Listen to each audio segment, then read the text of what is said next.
The i5 4690K. This chip is nearly 7 years old now. It is of course a quad core, and it's from the Haswell generation of chips. 4th generation i5 processor. This is during that period where the start of Intel's problems, where they were struggling with yields. We all know about that now, but this is back when Braswell failed to materialise and did a Haswell refresh, which is what this chip is. It is, of course, as I said, a quad core. It runs at 3.5 GHz with a turbo of 3.9, so it's not exactly a massively fast CPU, but it is cheap. You can pick these up for around, I think, £55 at the moment, give or take. So considerably cheaper than the i7. I mean, that's not a surprise because the lowest and the highest of CPUs are always generally the most expensive for whatever reason. And this is slap bang in the middle. So even though it's a K version, it's still quite cheap. So it might be worth picking one up if you're still using the Haswell system. I want to just look at what its CPU performance is in general and how it performs in a bunch of games. I will be using an RX 480 in terms of the GPU today. The reason I'm using that GPU is because it's the fastest I have on hand. I fully intended to get myself a RTX 3060 or 3070 this year, but that's not going to happen, is it? So we're stuck with some old cards. So I've whacked the resolution down to 720 and putting everything on low to try and illustrate where this CPU tops out in terms of frame rate. So focus on the frame rates, not on the resolutions. And I suppose that's about it really. So let's go look at some benchmarks in terms of CPU, and let's go look at some benchmarks. Well, let's go look at some games and how well the CPU holds high frame rates and see if it can hold above 60 FPS in modern games. Also worth pointing out, I will not be overclocking this chip today because I don't think it's really worth it. And if you wish to overclock it, by all means, I'm using a motherboard that doesn't support overclocking anyway, so I can't really share it.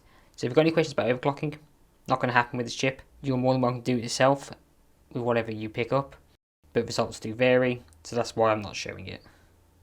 Anyway, back to what I was saying, let's go look at some benchmarks. First, let's run the CPU-Z benchmark. As you can see here, it scores 424 in the single thread and 1608 in the multi-thread.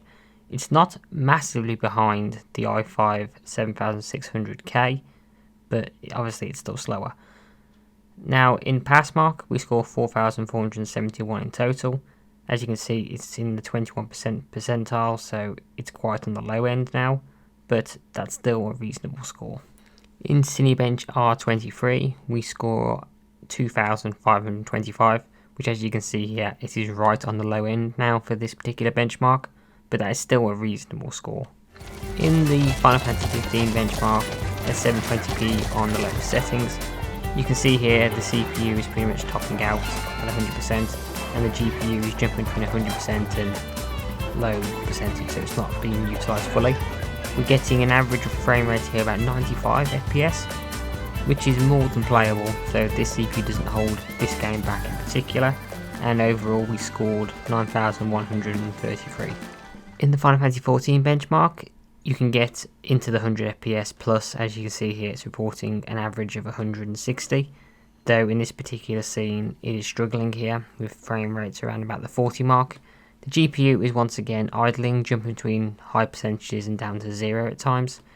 But as you can see, the CPU is running at about 80-90% on a single core, which is basically where the bottleneck is. So here it's struggling with all the effects and various things going on. But overall, depending on what you're doing, this plays very, very well. And during the whole benchmark, you get an average of plus 100 FPS, with a final score of 12,818, which is pretty impressive. Now moving on to Fortnite, this is on low, 100% resolution at 720p. As you can see, the GPU is idling again, jumping around between 0 and high percentages. CPU, all cores seem to be maxed out.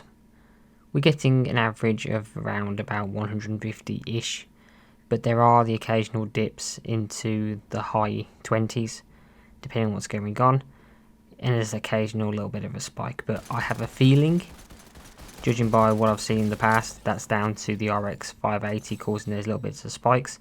so this CPU is more than capable of running Fortnite at high frame rates. And just to demonstrate it was more of a bug with the card, here is the same thing running at 1080p with a 60 FPS cap with the same CPU. Here, as you can see, the GPU is still doing something strange and the dips aren't as severe, and we are getting an average around 58 FPS. So this CPU is more than capable of playing this game. Let's have a look at Doom 2016. I meant to do Doom Eternal but I installed the wrong game. Here, once again, the CPU is the bottleneck, but we're getting very high frame rates. We get an average of 130 FPS plus, so it just shows that this CPU still has grunt even when playing something like Doom 2016.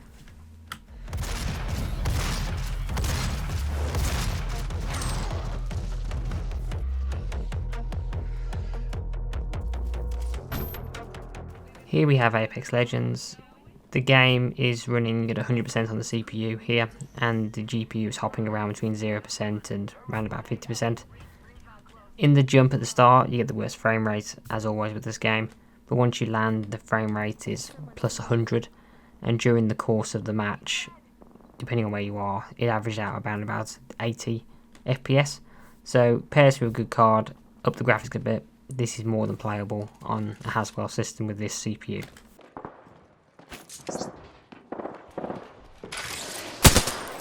Hostile right here.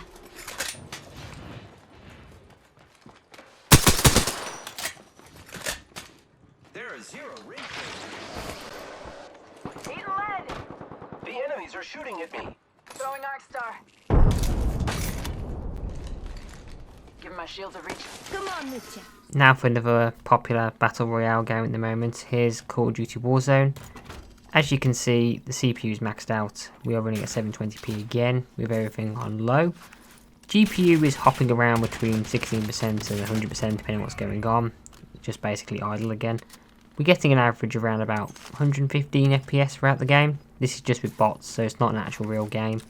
So pair this with a good GPU and put the settings up a little bit, and you should be absolutely fine to run this at high frame rates with no massive issue.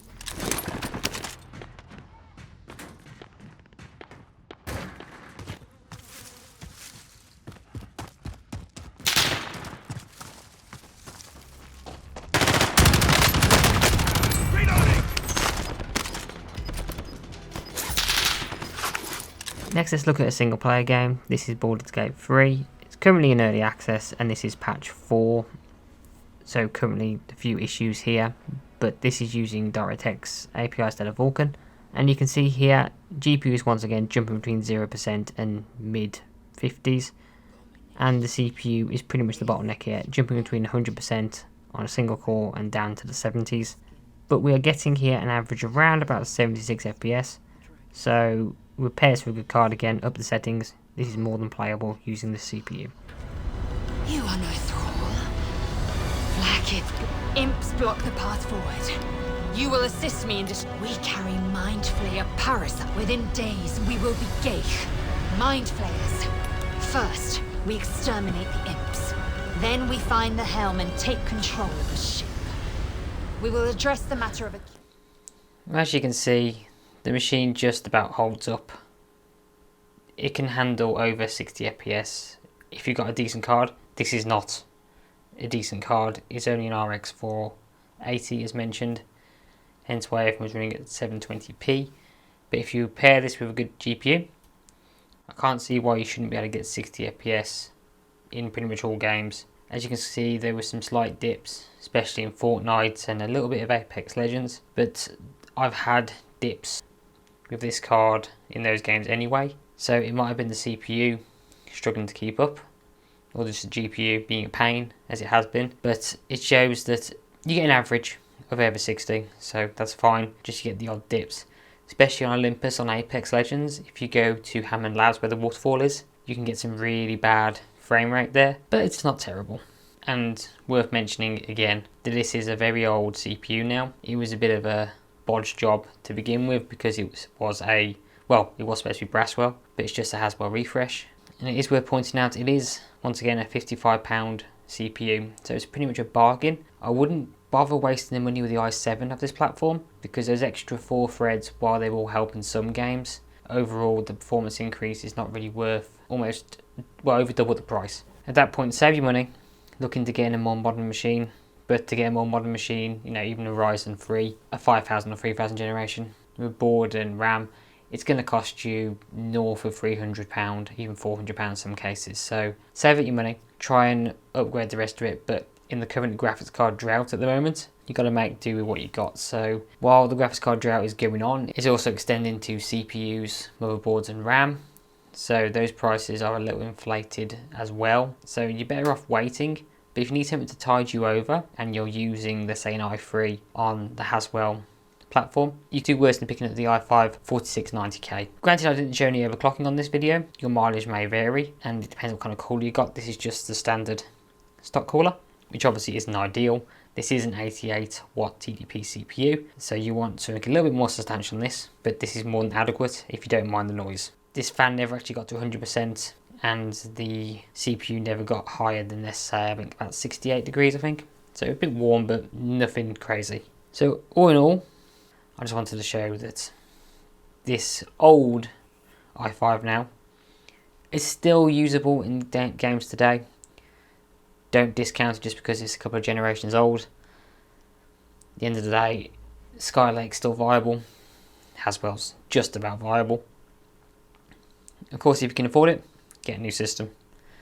If not, don't feel too bad about it. It works just fine. Any questions in particular about the platform? I have many Haswell CPUs.